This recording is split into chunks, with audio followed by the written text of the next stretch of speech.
മറ്റു വാർത്തകളിലേക്ക്. സംസ്ഥാനത്ത് ഇന്നും പകൽ ചൂട് കൂടുമെന്ന് കേന്ദ്ര കാലാവസ്ഥാ നിരീക്ഷണ കേന്ദ്രത്തിന്റെ മുന്നറിയിപ്പ്. സാധാരണയേക്കാൾ 2 മുതൽ 3 ഡിഗ്രി വരെ ചൂട് കൂടുമെന്നാണ് മുന്നറിയിപ്പ്.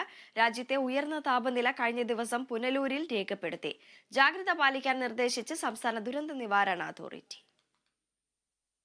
സംസ്ഥാനത്ത് ഇന്നും പകൽ സമയങ്ങളിൽ ക്രമാതീതമായി ചൂട് കൂടുമെന്നാണ് കാലാവസ്ഥാ നിരീക്ഷണ കേന്ദ്രം അറിയിക്കുന്നത്. സാധാരണയേക്കാൾ 2 മുതൽ 3 ഡിഗ്രി വരെയാണ് ചൂട് കൂടുക. അതീവ ജാഗ്രത പാലിക്കണമെന്ന് കാലാവസ്ഥാ വകുപ്പും ദുരന്ത നിവാരണ അതോറിറ്റിയും മുന്നറിയിപ്പ് നൽകുന്നു.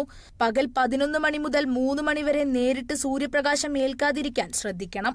നിർജ്ജലീകരണം ഉൾപ്പെടെ ഉണ്ടാകാനുള്ള സാധ്യത കണക്കിലെടുത്ത് പരമാവധി ശുദ്ധജലം കുടിക്കണം. പുറത്തിറങ്ങുമ്പോൾ പാദരക്ഷകൾ ധരിക്കണം. കുട, തൊപ്പി മുതലായവ കരുതണം.